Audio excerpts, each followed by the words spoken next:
This is the Mobile Tech Podcast, brought to you by worldpodcasts.com. Now here's your host, Tech Girl, Miriam Joire. Hi, and welcome to the Mobile Tech Podcast. I'm your host, Miriam Joire, and today is Sunday, February 25th, 2018. It is Samsung Galaxy S9 Day. We're here in Barcelona, and my guest is no other than Michael Fisher. Hi, Michael. Hey, Miriam. Happy MWC to you. I know. Mr. Mobile is here. We're in a bit of an echoey room together in Barcelona right after the S9 announcement. That is true. I should be tired. I've been awake for a long time, but I'm not. You know why? Why? You know exactly why. You made me the most powerful coffee I've had in a long time. Like hours ago. Nokia And I'm still vibing. Yeah. That was really good. That was good. Well, I'm glad that it didn't kill you with a heart attack. Not yet. Which I was a little worried about. But I figured, of all people, you're a healthy man. Yeah, you can handle I think it. so. So this is kind of the end of press day at Mobile Congress. We've had a full day of briefings. We had some briefings yesterday. Yes. The big news, obviously, is the Galaxy S9 announcement. Of course, we knew what was coming, but we couldn't talk about it. Right. So we're here to talk about it now that we can. And also, Nokia announced some new phones, and I want to touch on them because I'm actually very excited what they did. I'm stoked about that too. I'm looking forward to getting to that, yes. And then, time permitting, we can talk about some of the other announcements. There's still more to come, and that'll be covered in a second podcast later on this week. Yes. But tomorrow is Sony. Yesterday was Alcatel. And we've got a bunch more to go still. So stay tuned. ZTE was today as well. And I don't know. I mean, I've looked at the embargoed materials, but I'm not really in a position to comment too much. Neither am I. I saw the release, but I didn't. There was nothing really that I covered too closely. So, I don't hit the mid-range or the other markets beyond North America much. So. Yeah, and then there's Huawei, which didn't really do anything smartphone related today. Right. But we can talk about it potentially. So Cool. let's start with Samsung. Obviously, that's the elephant in the room. Everybody wants to know what we think. So maybe let's go over what happened, right? Yeah. Do you want to tell people what kind of the lay of the land for the S9 and S9 Plus? Just for the devices themselves? Yeah. Or whatever. I mean, because for the event I was busy. It's funny because I feel like everyone at home sort of gets to watch the events and the events they're interested in, right? And devote as much attention as they want to them. And even if we are physically at a specific event, odds are we've got our heads between two different screens and we're immediately out the door to something else. And I didn't even finish the Nokia event because I bolted out the door about three-quarters of the way through to be in the front of the line for the devices. 10 feet hands-on. behind you, actually. Yeah. So anyway, I'm sorry. We're going to talk about that later. But Samsung, I think my thing is if you can envision a Galaxy S8 or a Galaxy S8 Plus, you are 92% of the way to envisioning the S9. 92.5. Yeah. I agree. But I mean, look, I guess the question, and I've had this discussion with a few journalists tonight already, is this an evolution? Is this boring because it's an evolution? All these questions. So what do you think? Yeah, I think a lot of people will find it dull. I think it is also super necessary, and I think a lot of companies do it this way, most notably Apple. Apple and Samsung both have sort of settled into this pattern of what everyone is calling, and which I have yet to devise an alternative for, but I'll just say it anyway, a TikTok release cycle, right? Yeah, but I mean, I guess the S7 to S8 was a big change. Maybe the S9 to 10 or whatever it's called, X, will be a big change with the folding screen. But I think that's going to be a separate product. I think that'll be a one-off. Yeah. So look, the reality is we weren't expecting a huge, change in design. Right. But I did expect some improvements, and we got those. Yeah, we definitely did. And I feel like I want to say that, you cannot, no company can just spoil us every year and just come out of the gates firing and redesign the product every year. Because you don't need to do that. That's unnecessary. The S8 was already a really, really gorgeous device, I thought. And the S9 is quite pretty in its own right. I am most happy about the fixed fingerprint scanner location. Because so there is that. So there's a few things they fixed. First, the fingerprint scanner. Mm-hmm. So from the front, it looks like a Galaxy S8 or Galaxy S8 Plus. Yeah, right? it's the same display. They said they have a bit less bezel on the edge. On the top and bottom, they said they minimized them a little. I can't see it. I can't see it either. They minimized the casing penetrations for sensors too, and they made it stronger. Did they? More shock resistant, apparently. Oh. Somehow. Okay. Like they're using thicker glass. and a thicker internal structure in the aluminum rim so that it's more shock resistant, like if it gets dropped. Okay. That's one of the things I heard, but I mean, it wasn't at the event. It was like one of the many hands-ons I read quickly. Okay. Well, that's great because how many busted S8s and S8 Pluses have you seen? I've seen a bunch. And honestly, no more than iPhones. I see Really? more busted iPhones, actually, probably because there are more iPhones. well, I got you. Okay. But I mean, look, the reality is from the front, you'd be hard pressed to tell them apart. Totally. If you are listening to music on them with the speakers, you will notice the difference because they now have stereo speakers. Yeah. They're using the earpiece as a second speaker. I'm not sure if it's just a left-right setup or a high frequencies, low frequencies, which we've seen Huawei do on the Mate 10 Pro and HTC, thank you, on the 10. Yeah. I'm not sure either. I was a little bit, I kind of was hoping that when we heard the rumors about two front-facing speakers, they would be truly two front-facing Yeah, speakers. they're not. But you know what?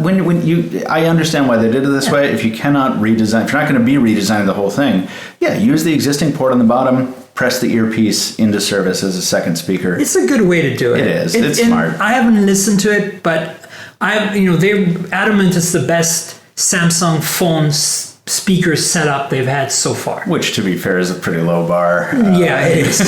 But it is loud. I have heard it, and it is quite good. loud. And is it better than the Pixel or the Huawei Mate 10 Pro? I don't know about either of those. I will say it's not quite as good as, if we're going to say it's better than the past Samsungs, that's true. It's not quite as good as the Razer phone. That still holds the crown. Well, of course. That's in a class of its own. Its entire face is grills, yeah. It's in a class of its own. I think, though, we can safely say that, when I say Pixel, by the way, I mean Pixel 2. I just want to make sure the listeners know we're not talking about the Pixel anymore. It's obsolete. Oh, sad. Sorry if you have one. Oh, I have one right here. No, Pixel 2 I'm talking about. Oh, the original Pixel. Yeah, I meant the Pixel original versus the 2. Right. When we say Pixel, we mean the 2. We do. But I think what I was getting to was the Mate 10 Pro really surprised me for audio. So I think, for speaker audio. So I think that...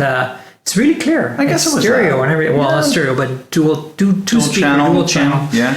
So there's that. But okay, so now if you flip it over, this is where the biggest change is. Like, so if you are a normal person, what I call a normal mobile user, Normob. What a gross word. You don't care about phones. You just buy a phone, you use it. Right. You probably won't care or notice that it's a Samsung Galaxy S8 versus S9. But if you are one of us, one of you listeners, you will notice from the fingerprint reader placement that this is the new phone. And it makes a huge difference. Basically, instead of a horizontal bar when the phone is held against your ear, it's like a vertical bar with the cameras in it, and then you've got the fingerprint reader at the bottom of that bar. Right, and it's a shrunken fingerprint reader, and I initially thought, because it's about the size of like a half a pinky nail. It's pretty small. And initially I thought that meant you couldn't use it to swipe down the notification tray anymore. But you can? But you totally can. Yes, and I've gotten into the habit of doing that. See, I didn't even know that you could do that. Can you do that on the S8? You can. Oh, yep. Wow. I do it on my Pixel all the time, but I thought it was the only phone I had that did it. But do you want to get really, really into the details, that's why the nitty-gritty stuff? Mr. Mobile himself on the podcast. Come on. Super frustrating because Samsung, the way Samsung implements it, you can swipe on the fingerprint reader, it'll deploy that notification tray, but you can't swipe it again to double deploy it like you can on the Pixel. You know how you can pull it down halfway and then pull it down all the way? Right. You can't. It doesn't work that way. So it's a half-ass? Yeah, it's kind of I'm kind of hoping they can refine it a little bit. Half-ass implementation. That's the way it is on the S8. I don't know if it's that way in the S9 or on my S8. That's how it is. I don't know. Maybe. We'll find out. I mean, the reality is that's how you're going to tell them apart. They're about the same thickness. I think the battery's almost the same sizes. The displays are the same sizes. No quantum leaps here. Snapdragon 845, though, is a huge quantum leap, especially for gaming. And then another big difference is that the S9 versus S9 Plus is 4 gigabytes of RAM versus 6 gigabytes of RAM. Right. And dual camera now on the S9 Plus, but only the S9 Plus. Correct. And it's the same telephoto setup as we see on the Note 8. So 2.4 telephoto with OIS on the secondary camera. Right. Right. And OIS on the primary. Right. OIS on the primary on both the S9 and S9 Plus. So let's talk about that because that camera is, I think, the biggest news story for me anyway on this phone. Completely agree. And I think we have two different favorite favorite bits of it. Okay, you got the slow-mo, I've got the aperture. Okay. So, yeah, let's get into it. Yours is the most important. So. Well, I don't think it's important. It is. I mean, It is. it depends what your needs are, right? I Sure. think, I mean, the reality is, if you buy an S9 Plus this year, you're getting pretty much the Note 8's camera with this dual aperture on the main camera, which we're going to get to in a second, and you're basically getting a Snapdragon 845 and no stylus. So I mean, it's actually probably a pretty damn good deal, because if you don't use the stylus, that's probably the phone you want to go for if you've been waiting this long. Yeah, right. Because with this double camera, and which is presumably superior to the Note 8s, the S Pen is now truly the only separating factor. Which, as an aside, means what are they going to do for the Note 9? I know. Right? Because the Note 9, I mean, how are they going to differentiate now other than the stylus? Other than the S Pen, I mean, they've got to go even bigger on the screen, or make it something stupid like a 4K screen, which I don't think anybody really wants. It's anyway, tough. Yeah, we're see. tangents. That's what this podcast is all about. Yeah. So let's talk about the dual aperture.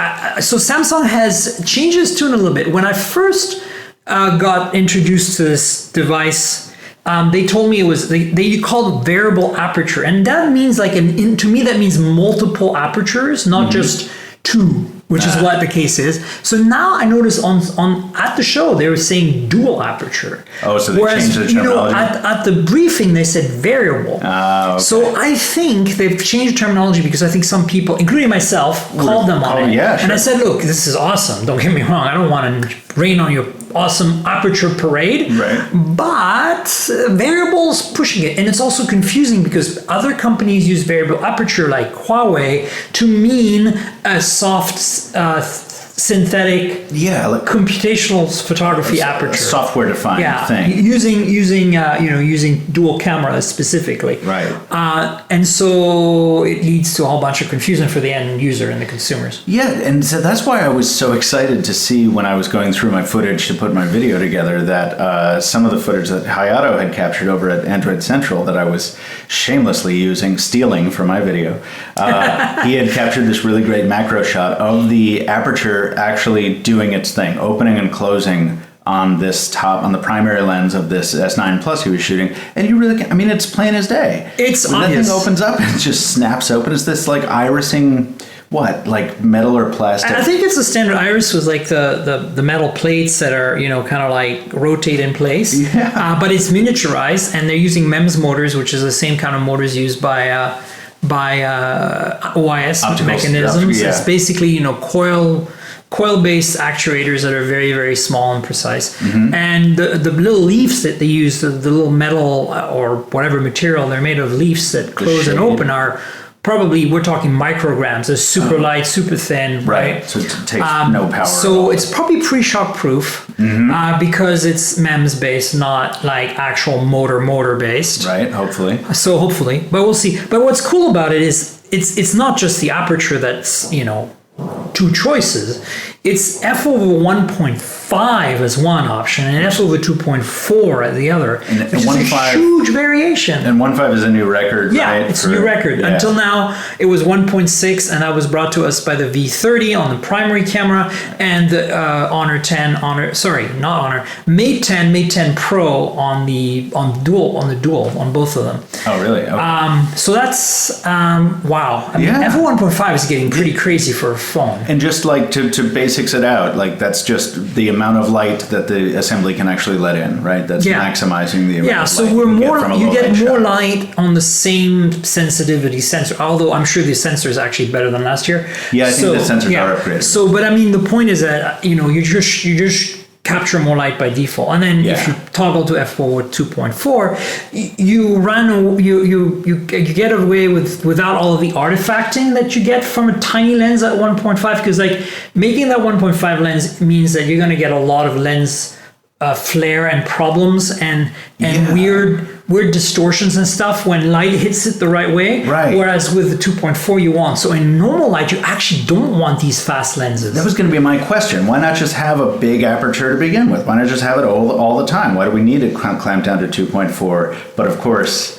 that it is for different situations, because you don't want a giant aperture when you're in the middle of high noon out on the street, right? Right. I mean, I think if they went up to 4, 11, or 8 or something, then you run into the noise on the sensor issue, right? Because you're reducing the light, cutting out so much light. I think those sensors being still very small compared to DSLRs, right? Yeah.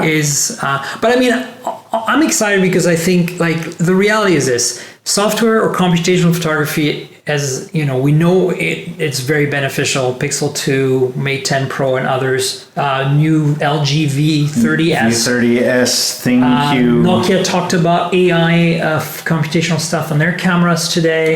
So the point is, it's here to stay and it's not going away, and it makes commodity hardware behave better. But the reality is, if your baseline hardware is better to start with, which is what Samsung's doing, then theoretically it should be a double whammo. I don't think this camera is going to beat the Pixel 2 yet.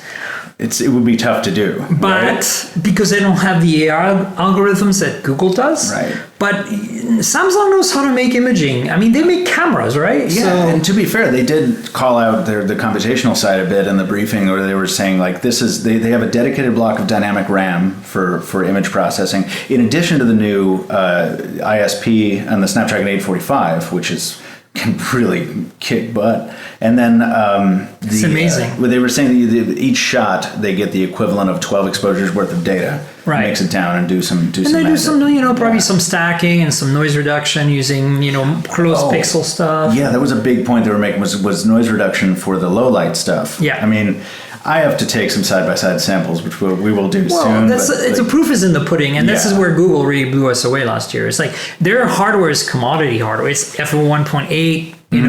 The sensor's not really that advanced. It's like wow, like that they got that much stuff out of it is impressive. Remarkable. Yeah. I kind of have this gut feeling that in 6 months or so, once the XDA community manages to extract the Pixel 2 camera into an APK we can install on Qualcomm devices, we're going to put the Pixel 2 camera on the Samsung Galaxy S9, and all of a sudden it's going to be a whole new dimension of wow, totally. Right? And I think that's the thing, right? It's like, the Pixel. What does a Pixel 3 bring along? If Google decides to go for fancier hardware next year and further improves the algorithm, which they're continuously doing because they're able to get feedback data from all the photos and all the users. It's kind of like a Tesla Model S constantly sending, self-driving data to the mothership, right? Always getting better. It's always getting better. Yeah. So I think next year's Pixel 3, I hope they don't screw it up, but I have high expectations and I hope they can meet them. But at the same time, maybe we'll be totally blown away by this S9. And the S8 was already starting from a good position. Oh, it was very good. The S7 was excellent. The S6 even was pretty good. I think it's interesting because that you bring that up, because in some ways I think the S6 was better than the S7 and S8. It's funny. In some ways I think the S7 was better than the S8. But I think a lot of it had to do with the size of pixels and resolution. Probably. The S6 is a 16 megapixel sensor that was a 69 sensor. Oh. And it was probably worse in low light, plus it only had f over 1.9.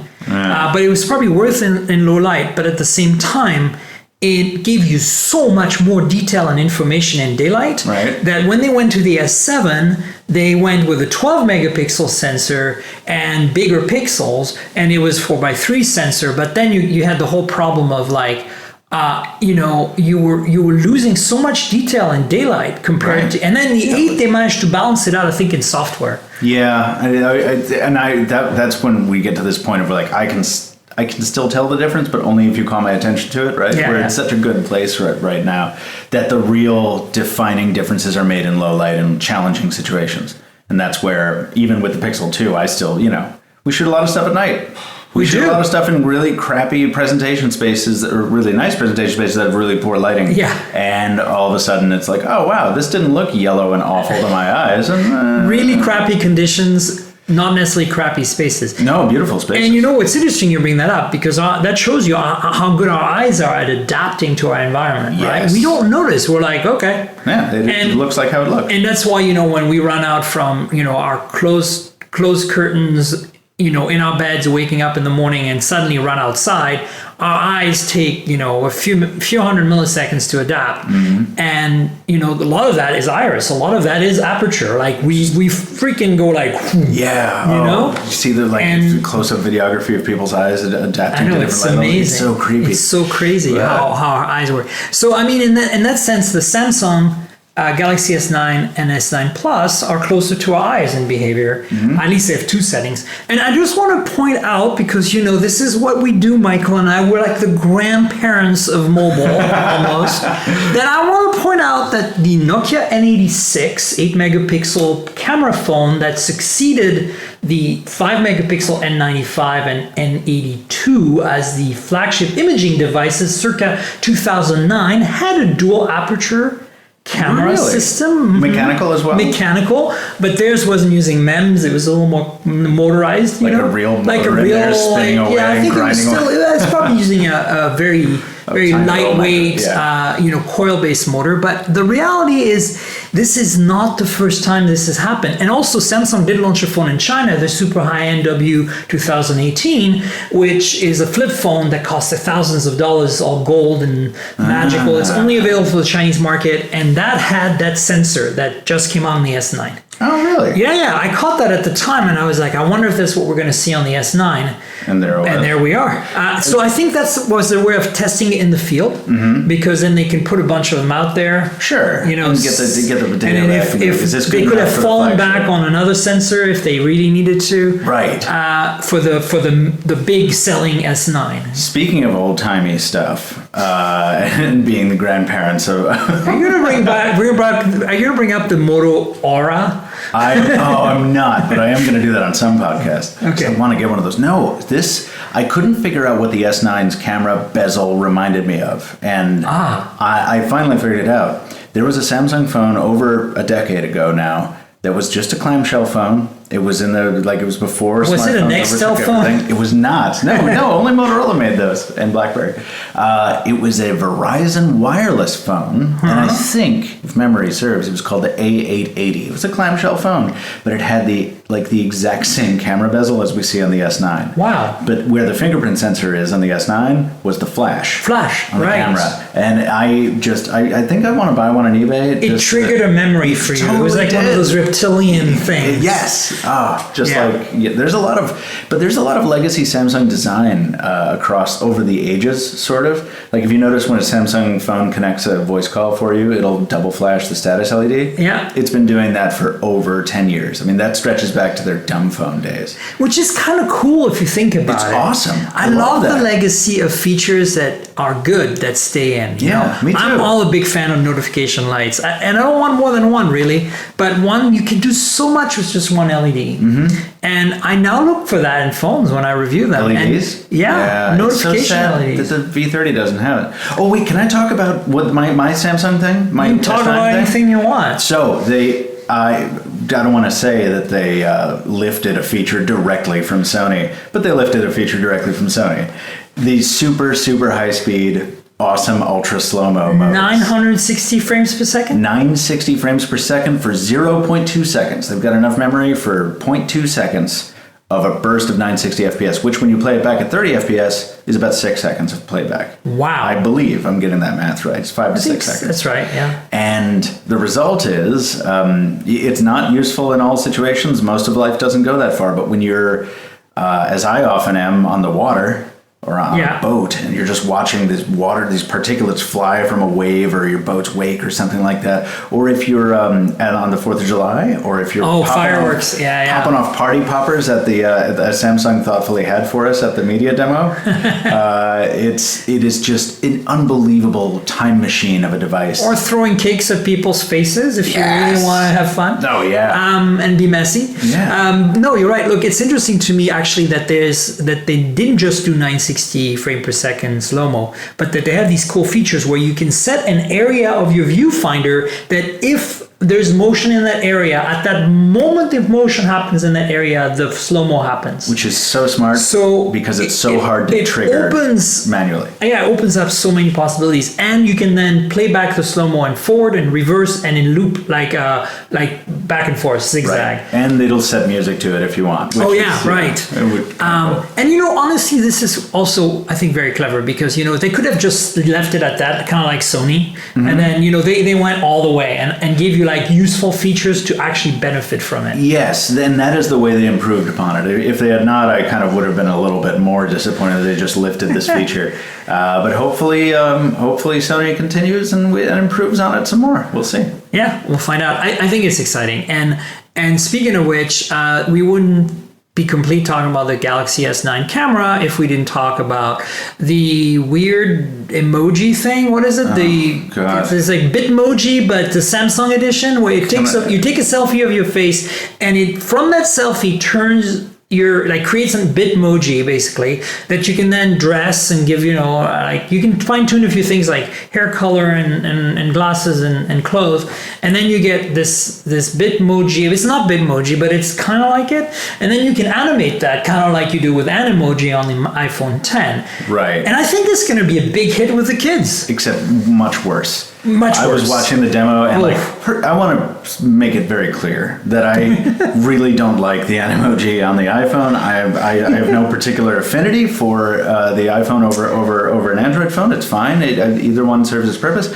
But I've always hated the Animoji thing. However, the iPhone 10, because of all that Face ID sensor stuff, like it does the mouth tracking a lot better. Oh yeah, I was watching There's the a bit of a Samsung delay demo, on Samsung. it just looks so. Ugh. And it's such a Me Too thing. I really hate it when companies do this. But Samsung does that. I know. Don't forget, we're about 478 years old, you and I, so we will never be interested in this whatsoever. It's true, and I try not to be a stodgy. I'm into fun stuff, but when it comes to Animoji and crap like Here's the thing. I'm tuning out. You and I are jaded and stodgy, but we will never be as jaded and stodgy as our good friend David Ruddock.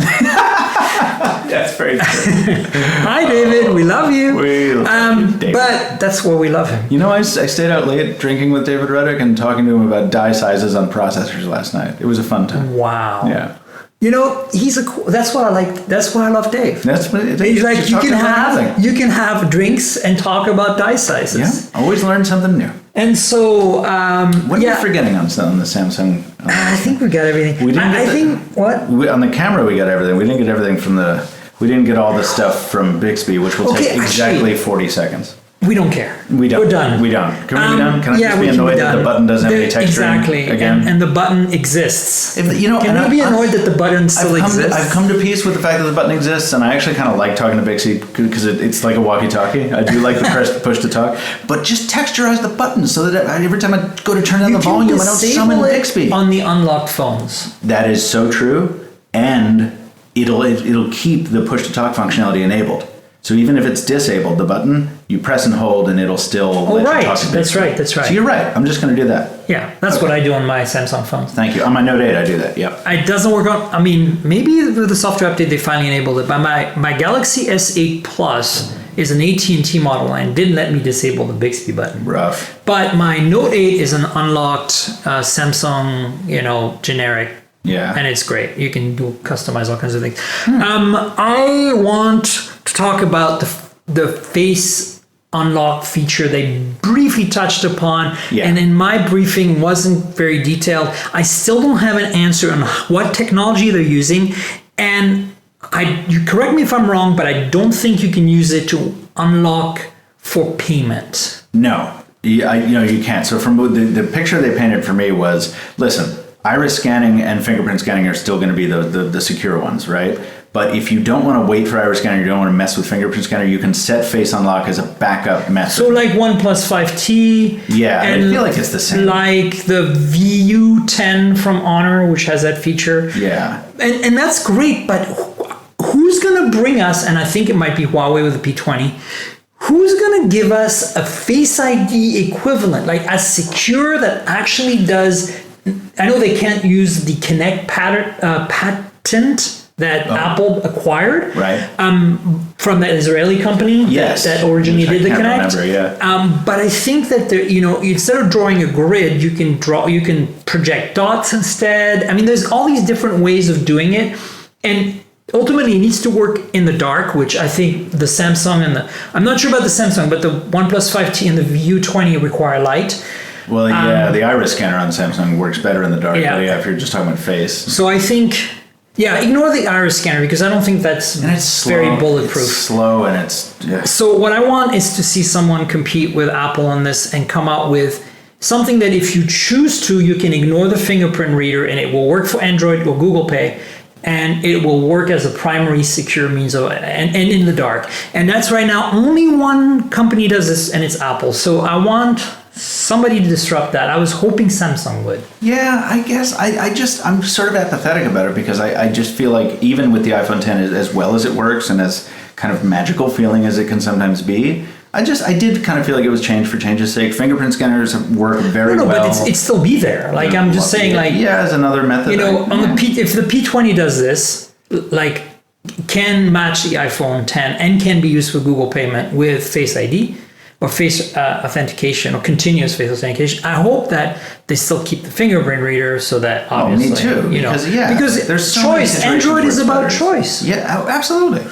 And so, I mean, I agree that reaching in your pocket, and this is why, and tell me what you think of this, but I had the audacity of saying recently on the podcast or on Twitter or somewhere that I really am convinced that us tech journalists in general prefer the fingerprint reader on the back.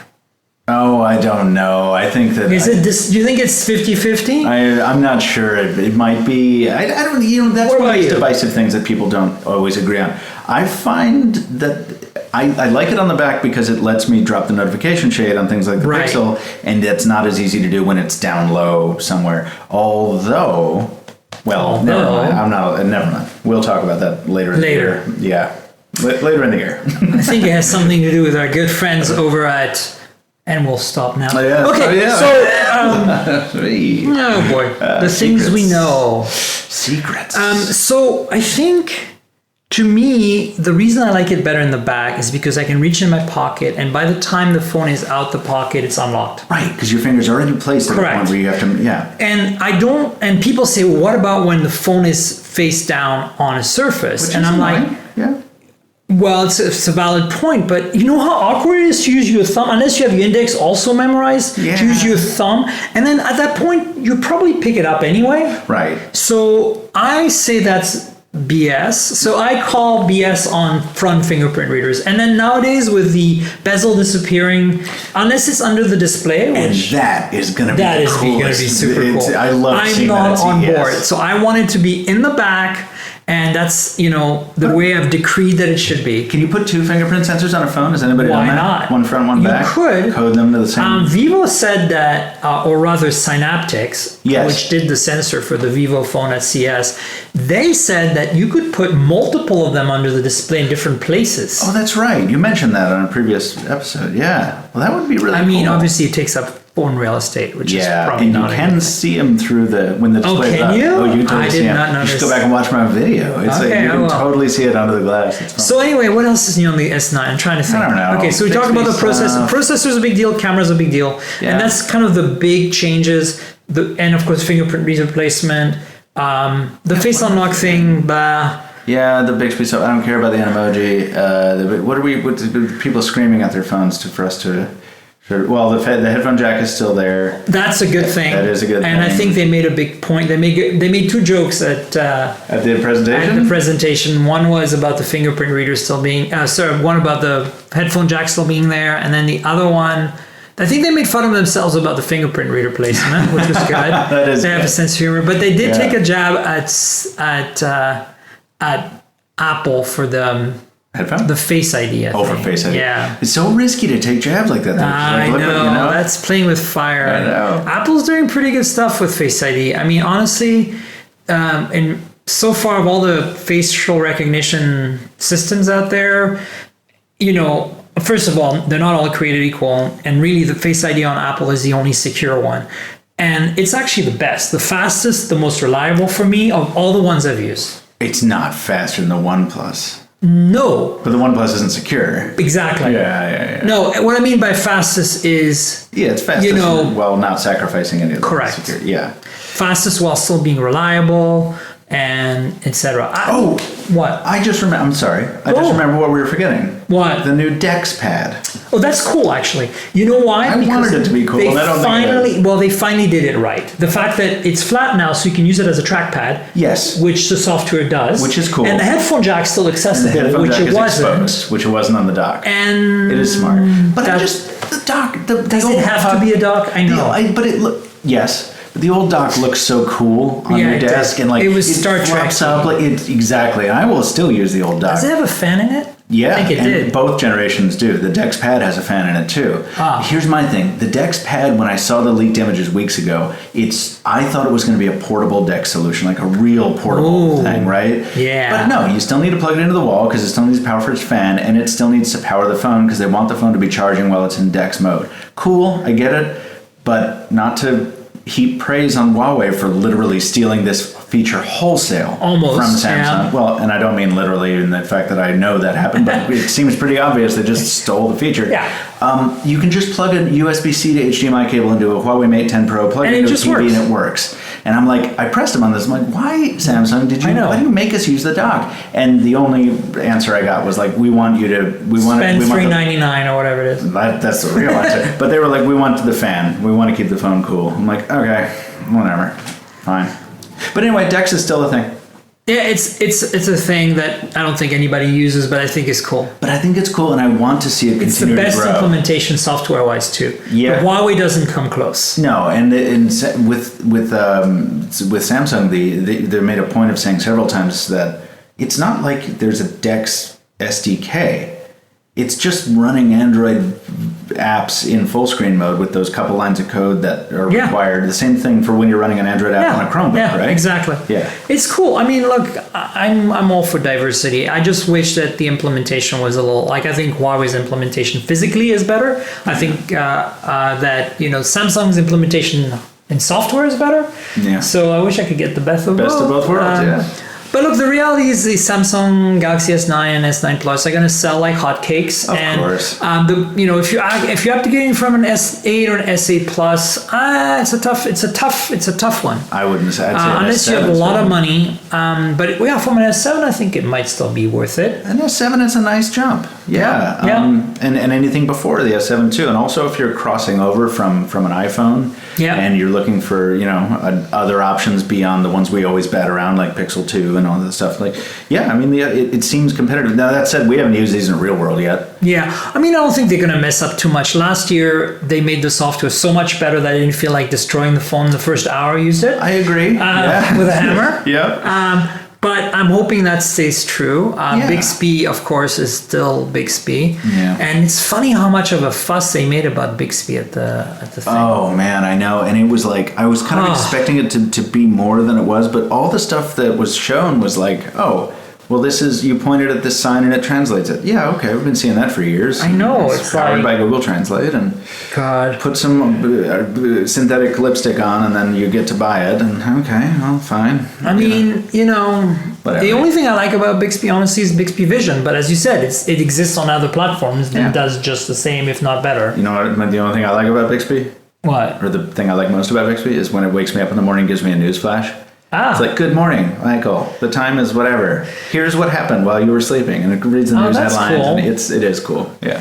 Well, can you not just say, I'm not going to say it because people it's going to trigger, but the okay, Yeah. and then read me my, can. tell me about my day or but whatever. Bixby will do it like Automatically. it's part of the alarm. And all of a sudden I wake up because someone's talking to me and she's telling me the news. And I think that's kind of cool.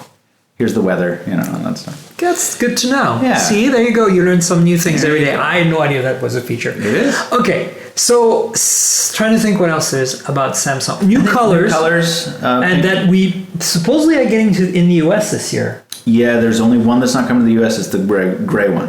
Yeah, All exactly. the 3 colors are coming. So there's a beautiful pink, purple, Which fuchsia, is gorgeous. indigo. Yeah.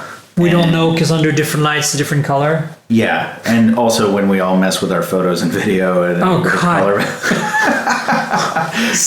I know. when you're making that thumbnail, it's got to be hot, right? Bump that satch. I mean, when you can't take the phone out in sunlight to see what its real color looks like, and you're in artificial light, and you have to white balance it. Yep. And you guess, And because you don't exactly know what it's supposed to look like. 150% satch. Yeah. Crank it. Crank it. And then the blue one is really pretty, right? blue one's Wait, no. Wait. They had a blue one on site when I was doing my thing. What colors are actually there? Because the blue one they had was an S8. So the S9. So they have this kind of silver grayish color. Right, and that's the one we're They now. have the blackish dark color. Right, the black one. I'm sure we'll get those too because they sell probably apparently they sell so many more blacks. Yeah, we don't get the silver one. No silver. And then I think we're getting the blue. I thought there was. I don't think. We're not getting. I don't think we're getting that fuchsia, rose, indigo, purple. We are. We are. States, Okay, yeah. so then we're not getting the blue. No, we're not getting the silver. Oh, the silver. All right, Yeah. the gray. It's Yeah. not a silver. It's a gray. Yeah. So what's the color we're forgetting? What's going on here? And there's only 4. I know. See, we put Black, our phones. We put our phones blue, away, purple, and so we can't look or this pink. up. Yeah. And Yeah, it's not well. green. They only did green once. We'll figure it out. That green was good. Was that was a 7 or the A 6? six? 6. A A seven? 6. Yeah. Forest green. Yeah, that was amazing. You know what was missing from that green? What? The edges, the metal bezel being gold. Agreed. Oh, Essential finally released. Yeah, their but it's not. It Ocean turns out Depths. it's more an indigo, not It's like a indigo, more teal, teal. Yeah. I thought it was going to be ocean green, but it's not. Yeah. Speaking of, this might be a good segue. Yeah.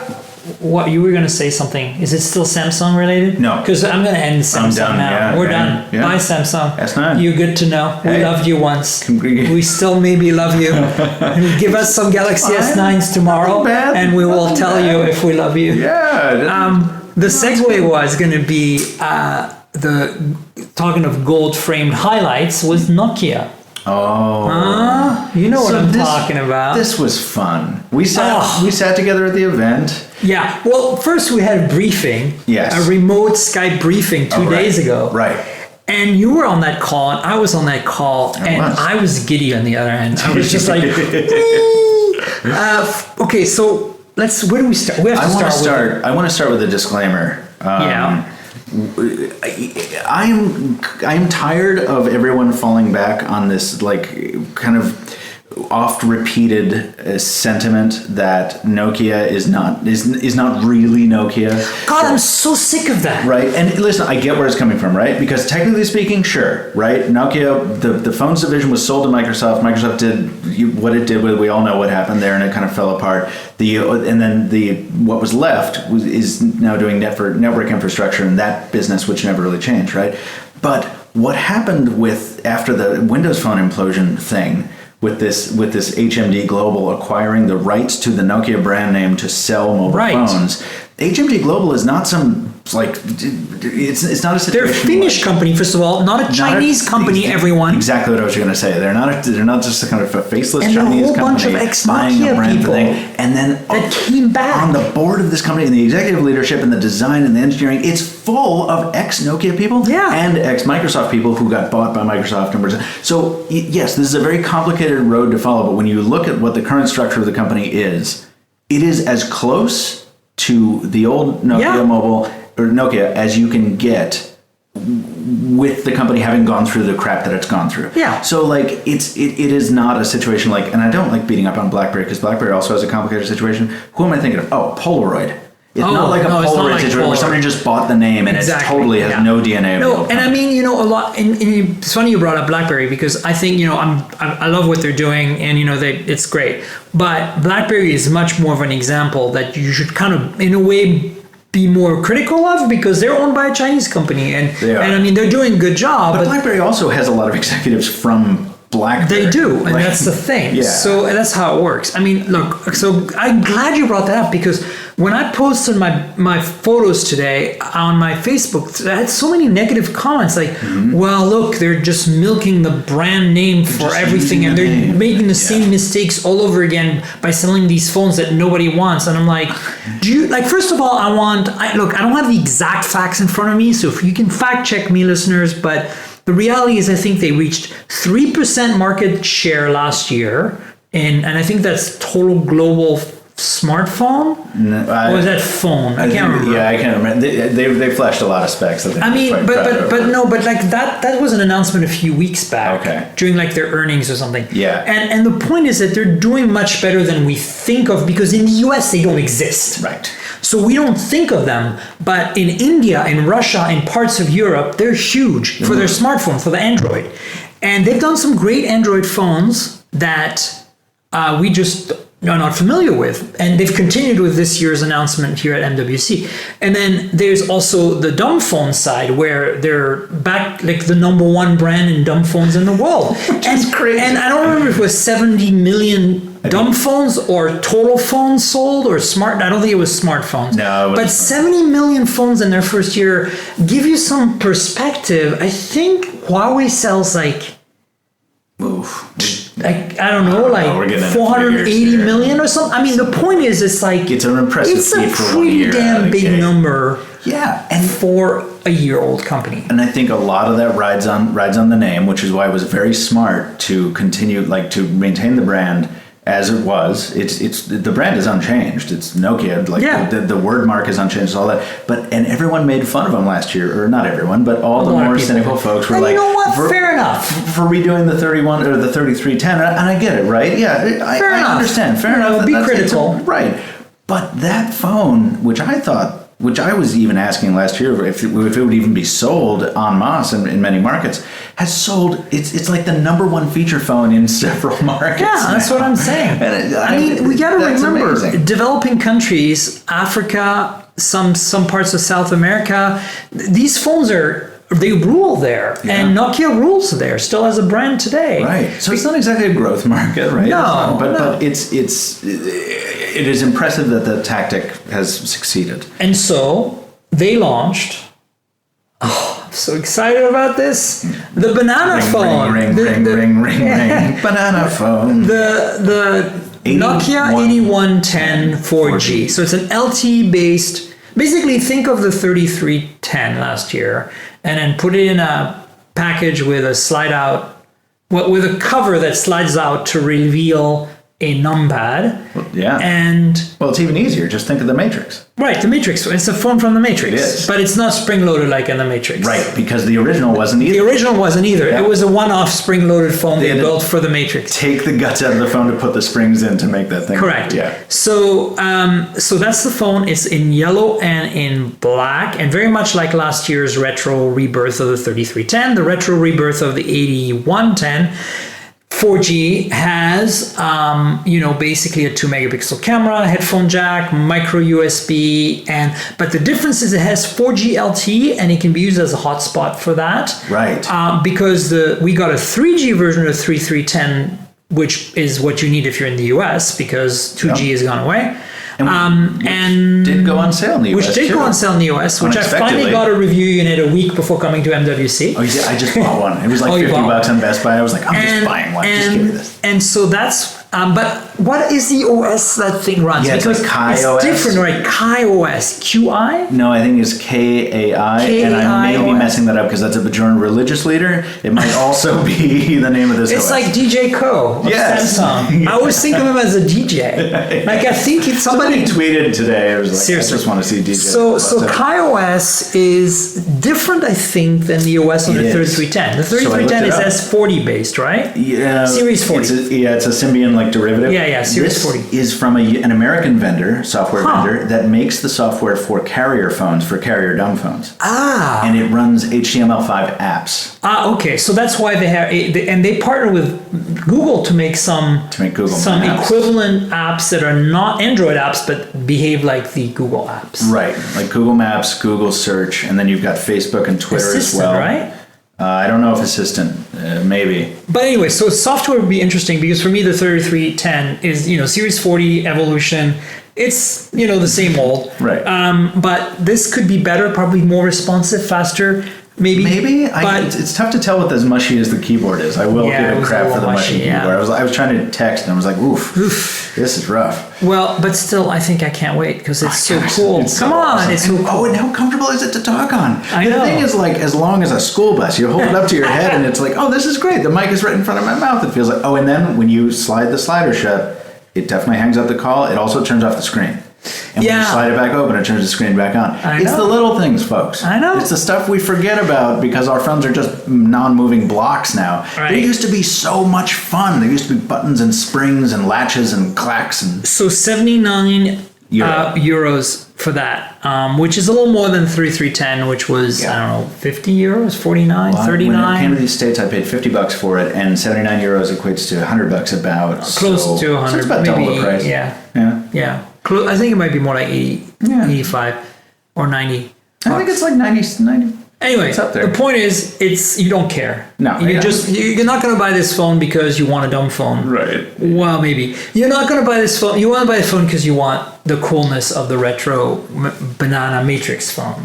And it is the epitome of a first world statement for, I think they said on stage today, where it's just like, if you want a weekend phone or a vacation phone, it's like, or take a break from messaging phone because you suck at T9. That's your phone. But it is a thing that I legit want to do sometimes. I went up to a cabin in New Hampshire for my girlfriend's birthday, and I took a phone. It was an Android phone. It was a smartphone, but it was a phone I hadn't set up. And I just made it sync with my personal email. I didn't set up any work accounts. I didn't do anything. Nice. And it was such a nice relief that the next time I do that, I'm totally doing it with the 8110 because I'm buying the hell out of it. Yeah, I'm gonna get one. I'm gonna try to get a review in it. But I'm gonna try to. Let's talk about the other ones because obviously we're mostly excited about that one. Yeah. And so, by the way, as an aside, I didn't mention this yet, but by the time you're listening to this podcast, I will have a hands-on video up with the banana phone with the 8110 4G from Nokia, and I will have a hands-on with the Galaxy S9 Plus. I picked the S9 Plus because I figure, remove the second camera, shrink it down in your head, you can exactly imagine what the S9 is going to be like.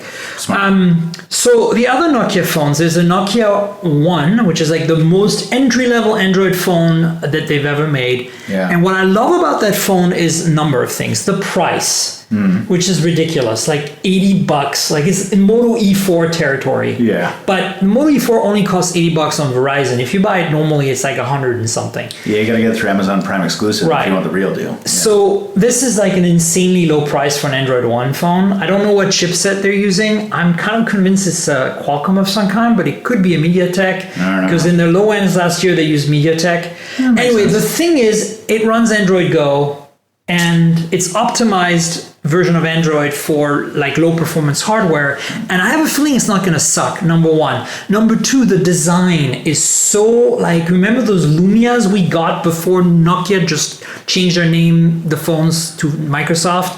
Yeah. Those last few Lumias we got that were like the 630 and the 530. Yeah. Those, it's kind of that industrial design. The polycarb is painted through, so if you scuff it up, use some magic eraser and it's back to normal, right? Yep. And it's really cool. And they didn't skimp. The display is high quality. It's an IPS panel. It's got the coating on it, so it looks really nice and black. It's so fun. I just tuned out until the 8. So keep on informing me. All of that is the stuff that we got in our briefing. I wasn't paying attention in the actual thing this morning. You make a good point. Like that one and the other ones you're going to talk about are our competition for the reigning champs of the Moto G and E. Yeah, and they might be if the software is up. And I mean, not in the US because then they'll probably never sell in the US. But the point is, I mean, don't quote me on the price, the $80. It might be more, but the point is, like, it's less. It's in the $100 range, and it's going to be an exquisitely awesome phone. I have a feeling for its price point. Then there's a Nokia 6 that they redid this year, which was already existing phone on their. Yeah, they redid that for China already. Right? Yeah, and the 6. So that one is a just. I don't know what I think it's a new processor and a bunch of. Did they do an ultra wide screen on that? Oh, it's a 7 Plus that did the ultra wide screen. 7 Plus because the 6 still has the old screen format. They did change the processor on another. Right, it's just mostly some improvement, and then better camera and all that good stuff, and machined out of a solid block of aluminum and all that. But the two that I'm mostly excited after the banana phone the Nokia 7 Plus, which is a brand new device, which is their first ultra wide screen 18:9 small bezel phone, and it has a really kick-ass dual camera system in the back. No, it's basically, think of it as this super premium flagship style device but scaled down a bit in price and in specs to fit a price point that's half the price of a flagship. So think OnePlus 5T, think, View 10, like think these phones that are $500-ish but give you close to flagship specs. That's what the 7 Plus is. And it comes in this white and gold, like I bet that the white great. finish, like it's a matte white, very similar to the OnePlus 5T matte white. Yeah. And then it has gold, like they're machined in, like it's dual anodization, so they're machined gold highlights, and oh my god, that sounds it's epic. sick. And then that one's a Snapdragon 660, so unfortunately not a flagship based chip, but it's one of the new mid-rangers that is going to be amazing battery life. Newest of the 600 series, yeah. And then the final one is the Nokia 8 Scirocco, which is, last year there was a Nokia 8. This is kind of taking that, shrinking it down in size a bit, giving it like the Samsung Galaxy style display that kind of Infinity falls on the edges, right? Yeah, it's very but it's a 69 display. Yes, it is. And it's a smaller display, so the phone is more compact. Very compact. And it has a kick-ass dual camera Zeiss system similar to the 7 Plus. And the Scirocco brand is a rebirth of something Nokia had before, which was a high-end brand for some of their phones. The other high-end brand for some of their phones is RT, ARTE, and we haven't seen them use that yet, but they will, guaranteed. You know it. But they used it. Did Scirocco as a recycled brand? Yeah, it's a recycle. I think it's happened before. Wow, that's interesting. At least it rings a bell to me. And not about the Volkswagen car, which Volkswagen made a really great kick-ass coupe back in the early days of the Golf called the Scirocco, and most recently came back with it, and now they discontinued it again. Only in Europe though, the comeback, and they don't spell it the same. It's Scirocco with an SC versus Scirocco with an S. But anyway, I digress. The Nokia 8 Scirocco is super high premium. It's amazing. Like it's the 799 euros, so it's really high. Yeah. But what's cool about it is it's a compact phone for its screen size. So very much like the iPhone 10, very much like the Essential and the S8 and the S9, Non-Plus. And it is made of, it's a solid one block of stainless steel that's machined. On the sides. Kind of like the iPhone 10. Yeah. And then it's got basically the waterfall screen on both sides. No, just on the front. On the front, but then the back is flattened back out. is flat, yeah. Yeah, and the back... But it's glass. It's glass, so they've enabled wireless charging for it. Oh, yeah. And they threw the fingerprint scanner around the back below the camera, which is great. Which they did on the 7 Plus as well. Oh, I didn't know that. The 6, I think, too. They did it for the redesign of the 6? Yeah, I think they're going for all out for fingerprint readers in the back, as they should be. That's okay. I got to spend some time with it. You cannot summon the notification shade with it, but that's forgivable because it's Android One, right? So that's the thing that's really exciting about this announcement. Did I jump you there? No. all the Nokia phones other than the one, which is Android Go, are going to be switched over for the ones that already are out, and the new ones that are coming that we just talked about are all going to be Android One phones. So they're going to get their updates immediately. Yep. They're going to be hardcore. And Nokia already did this, promised this last year, but now they have a brand to go with it because Google's provided them that brand. And they're switching the existing Nokia 8, Nokia 7, Nokia 5, Nokia 6. No, there's no 7. 6 and 5 from last year, and the 3, I think, to Android One, which is great. It's fantastic.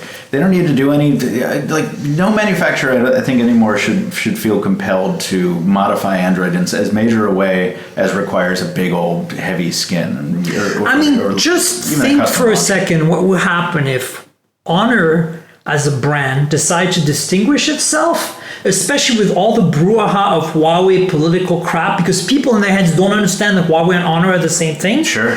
What if, marketing-wise, one day tomorrow they said, we're switching to Android One, and we're making this Honor brand, and we're pushing it hard in the US? It would be such a relief. It would be amazing. Or if they put Android One on the Mate 10 Pro, I'd probably... Well, I think Huawei, though, is going to make... they would have to send it as an Honor Mate 10 Pro in the US, you know what I'm saying? Oh, right, just to get to get the stupid people off their back. Yeah. Because, all of you stupid people out there not understanding that every phone you use today has Chinese-made parts. Right. And even the Huawei phones use parts made by American companies in them. So it's all a wash.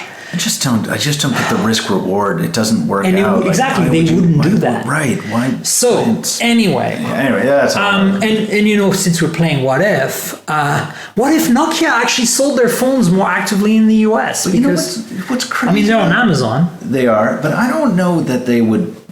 North America is a huge market. I don't know that Nokia would have a massive amount of success in it because it didn't. Nokia has never been a major smartphone player in the United States. Not a smartphone player, yeah. I mean, Windows Phone explains itself, but even in the Symbian days, the US was Palm and it was Windows Mobile. Yeah. Like Symbian did not make a meaningful dent in the States. So it's the name, but people do have that nostalgic association with the Nokia name from the dumb phone days of 20 years ago, which is why the banana phones going to be such a hit. We need to give everyone banana phones. We do. We got to bring in a bunch of banana phones. I don't know. I still have this pipe dream that they could come into the US and be at least as popular as OnePlus. Yeah, which again, not a high bar. Yeah. But anyway, we'll see how it goes. I'm excited about this announcement, though. It was a good show for that. Yeah.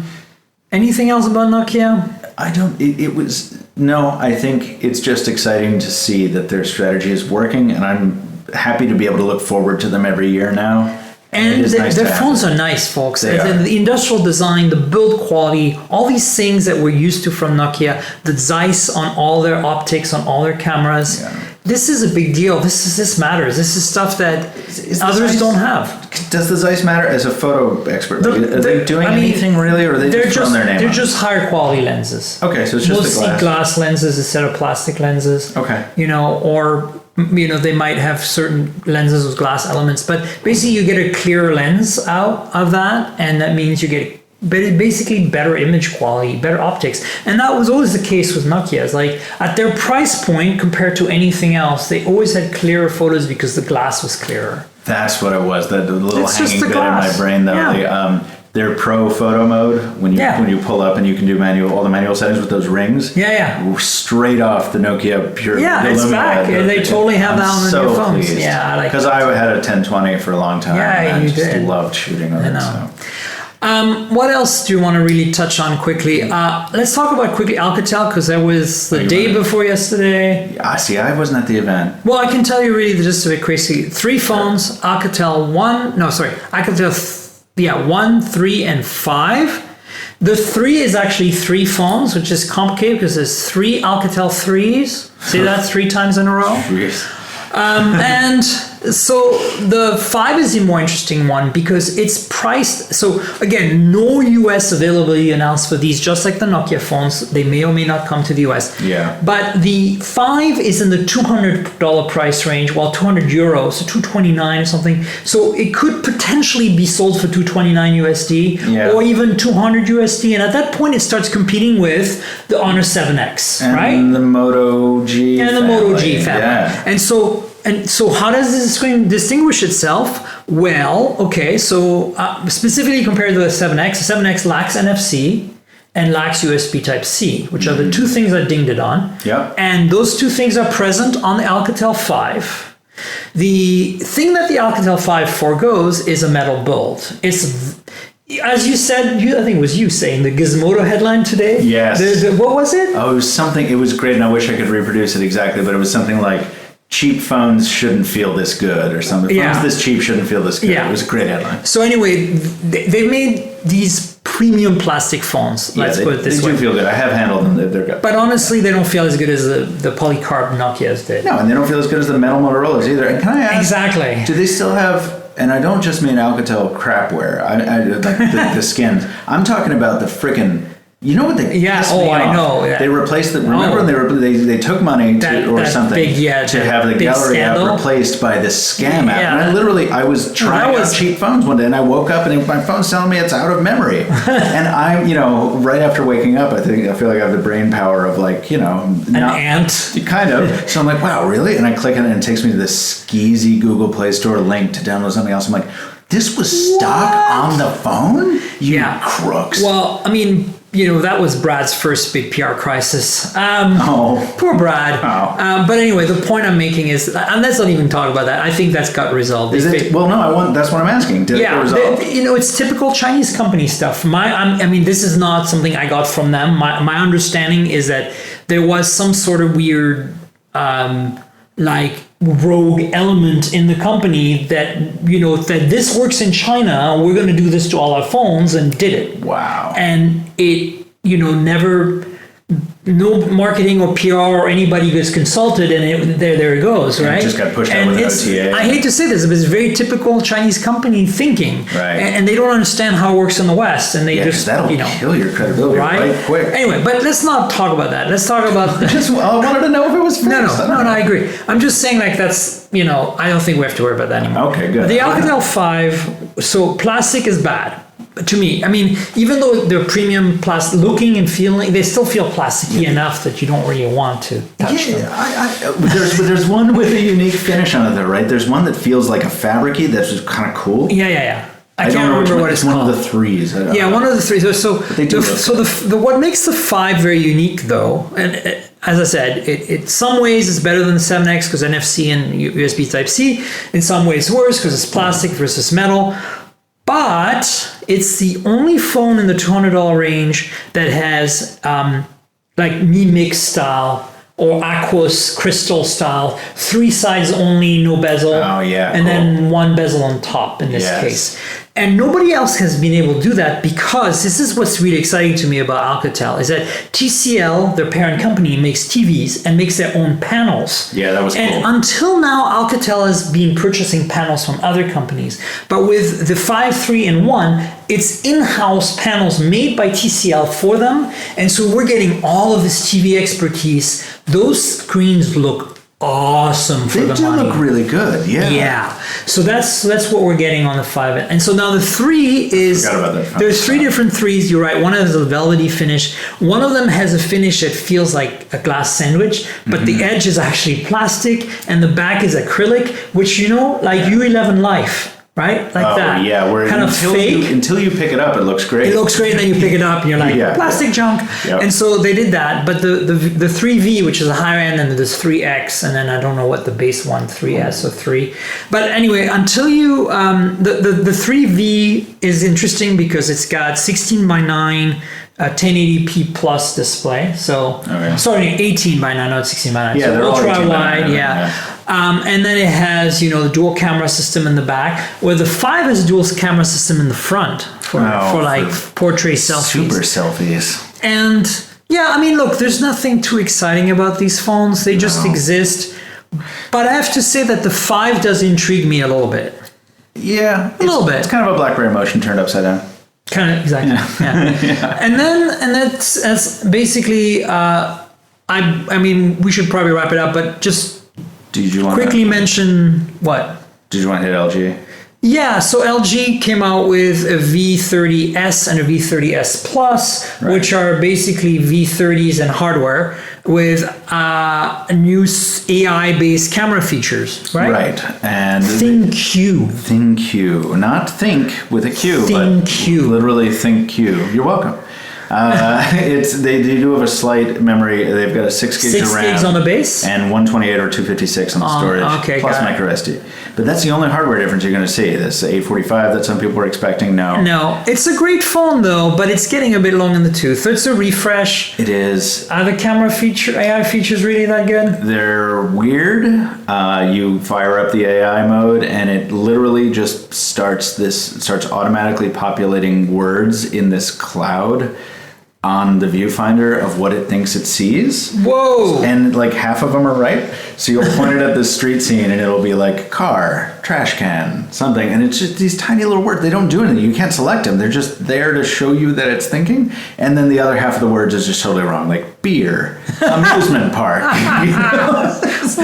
And it's like, wow, okay. The one useful feature that I think, and it's scene detection. It's not anything new. Yeah. The one useful thing that I saw is that it will, it'll give you a night mode or a bright mode or whatever it calls. So if it detects that the light level's too low, It'll give you a little haptic buzz, and the V30 is really good at haptics. It's a little It's haptic very tip. good haptics. And you get a little button, and you can tap it, and it'll bin the pixels. So instead of a 16 megapixel image, it'll give you a 4 megapixel image that's much brighter. That's very cool. Yeah, but it does look like a shot that was taken from an HTC One M8 in 2014. Yeah, because it's like 4 megapixels or Right. something. Yeah. So not terribly newsworthy development. But I mean, they didn't have a press conference or anything. They didn't do anything. It's at least they had something. I guess. Is something always better than nothing? I feel like they're probably getting a little more backlash than positive coverage from this, particularly since it doesn't appear to be a terribly good improvement, and the V30 was never really great at stills. Yeah. It's made for video. Yeah. And it's supposed to be made for Generation V, and the selfie camera is still crap. So, I don't know. I love the V30. I carry it. I love the at V30. shows like this. That wide-angle lens is You loved it so much you killed it. Oh, I killed it in Hawaii. Yeah. Right after I took a shot of you and Enabong, and then... Did you get it out? No, Did you get the data? It's still gone. dead, and it didn't back up to Google Photos beforehand. So my V30 is, But that was my fault. That wasn't the V30's fault, and I adore it. But I just don't see why this version needed to launch. Too much salt water immersion for too long. And chlorine. And chlorine for too long. Very bad time. Just don't do that to your Don't do phones. it. Don't push it, folks. IP68 does not mean you can go Doesn't mean like waterproof. nuts. Yeah. No, don't be me. Don't be me. I'm happy about the V30, but yes, it seems a little desperate. Hopefully they'll have something up their sleeves to replace the now defunct G7. Yeah. Do you remember the ZT Blade V8 Pro from last year? Not a single bit. It was a direct competitor to the Honor 6X. Which is why I didn't remember it. What? Yeah. Why? I What? don't blame you. Well, guess what? ZT today announced the Blade V9 something, not Pro, but something else. They have two versions, and basically it's a competitor to the Honor 7X. So it's got the widescreen, ultra widescreen. Everybody's going ultra widescreen. Yeah. And that's when my eyes glazed over and I stopped reading the press release. Totally. So there's more in the press release. Maybe the good phones at the end of the press release. Maybe. But since ZT didn't actually invite me to their event and didn't send me the press release until this morning, telling me it was going to be at the same time as Nokia, sorry folks, Nokia wins. Yeah. They are pushing the Axon M with a big old banner on a hotel over here. The M here? I thought it was exclusive to AT&T only in the entire world. I don't know. Maybe they're launching it somewhere else now. Could be. They've got a lot of banners up. We like the M in its quirky way. It's fun to use the M to read Kindle books. When I pull it out at a coffee shop and I start using it in tablet mode, full screen, people are like, wait, this is the future. What is that? And I'm like, this is an alternate future. This is a kind of a crappy alternate future, but at the same time, we're kind of in the future. Yeah, and we were just saying how we like bringing back old ideas. Or I know. Let's see, what else? all. Huawei. So quickly, Huawei launched some tablets which are not very memorable. Nope. I will let you go on the internet to read up on that yourselves, listeners. Good idea. And then there is the MateBook X Pro. Nailed it.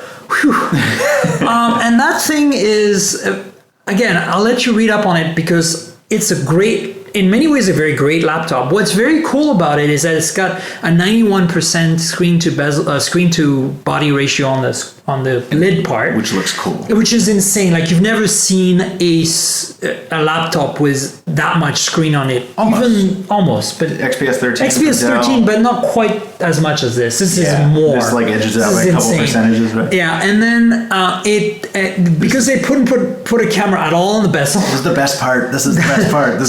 The raw function keys in the middle of there's something that looks like a key and has a little camera icon on it, and if you tap it, just like you tap a key, a camera comes out. It's not motorized, but spring loaded, and now you get a really bad up chin, terrible. Chin up the nostril. So the same problem as the XPS 13, but with class and flair.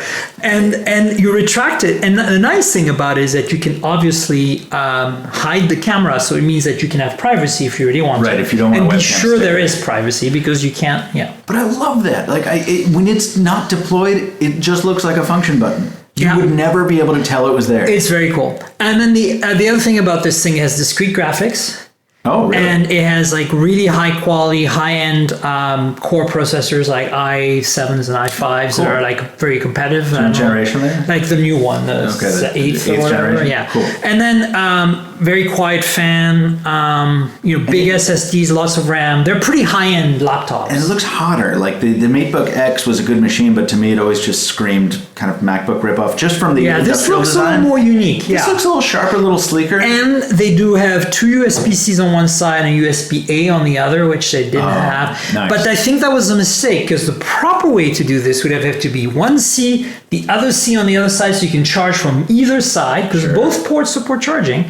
And then put the USB-A on one side and the headphone jack on the other side, and that would be the perfect design. Probably have a lot of space constraints. Did you hear me, Huawei? You can fix that next time. But look, it's very thin. It's very light, 1.3 kilos, so it's about 3 and something pounds. For a laptop that's a 13 almost a 14-inch screen, but in the form factor of a 13-inch laptop, or almost 12-inch because it's so thin and light and narrow. Anyway, it's cool, and the MateBook 10 or X last year was a very interesting proposition. I never got my hands on one, but you did. I did. And I think it's kind of cool to see Huawei kind of come out of left field and start making competitive laptops, at least as competitive as Asus, which, as you probably know, is kind of the leader in that Asian market space. Yeah. So there you go. That's the news for today. And tomorrow we get up at 7 in the morning, well, at least I do, to go to the Sony press conference to see the new ultra wide screens, 18:9 bezel-less, quote unquote, Sony phones. The thing about those two phones, the leaks, at least I can only speak about the leaks right now, right, officially, is that the bezels on the existing Sony phones were so massive that any improvement will be an improvement, and right now it looks like it's an improvement. Yeah, if the leaks are to be believed, we will have to see. I hope I can be excited about a Sony phone again. What else is happening tomorrow? That's it for press events, right? I don't know. No, there's other stuff. I'm sure. I don't know. Don't worry about it. This is why you need to stay tuned for next podcast, which is this week as well, which will be a group podcast with a bunch of lovely folks that you have most of them you've already heard of in this show, one-on-one. And so I encourage you to stay tuned for that. It's coming up in a couple of days. And the best part is that, you get 2 podcasts in a week. I mean, come on. So we should wrap it up. Sounds good. Michael, thanks for being on. Thank you. I'm sorry I can't make that. That's going to be a lot of fun. I know you can't make the group one. Thank you for carving out time for me on this one. Yeah, and you know what? I appreciate you were able to do it because today was an insane day for both of us. And you managed to come over here. It's like 10 p.m., 10:30 now. And we, as I said, have to get up early to do other stuff tomorrow. So I've got to go finish my own. And I'm doing video. Yeah, I'm doing video editing right now. Yeah. Thanks for being on. Please plug yourself. Tell people where they can find you. Come find me for more talking about phones in video format on YouTube as The Mr. Mobile. It's actually everywhere as The Mr. Mobile. It's TheMrMobile. And except for Snapchat, which I never do anymore. So forget Snapchat. Snapchat sucks. Easy as pie. It sure does. There you go. That's a shame that we have to reward Instagram for totally ripping it off, but they do it better. So there you go. And you're on YouTube, of course. YouTube at The Mr. Mobile. Yes, indeed. And so that's where you're going to find most of Michael's stuff. And you know where to find me. I'm at Tankerl, TNKGRL, drop the vowels, Tankerl the comic book. And that's me on Twitter. That's me on Instagram. On YouTube, it's just youtube.com/Miriam Jouar, my full name spelled out with a Y. And then remember to please subscribe to this podcast. And if you don't know how, mobiletechpodcast.com, just go there, grab the RSS feed, or go on iTunes, or go on, Pocket Casts, and you'll find me there. And then, subscribe and tell your friends and have a party. And we'll see you later this week. Cheers. Oh, and one more thing. I love listening to music podcasts and audiobooks on my phone. So I'm very pleased to let you know that Audible have come on board to sponsor the Mobile Tech Podcast. So if you'd like to support the Mobile Tech Podcast and get started with listening to incredible audiobooks such as Snow Crash by Neil Stevenson, then pop across to audibletrial.com/mobiletech. That's audibletrial.com/mobiletech. mobiletech and download it now for free. This has been the Mobile Tech Podcast with Tank Girl, proudly presented by worldpodcasts.com. You can visit us online at mobiletechpodcast.com.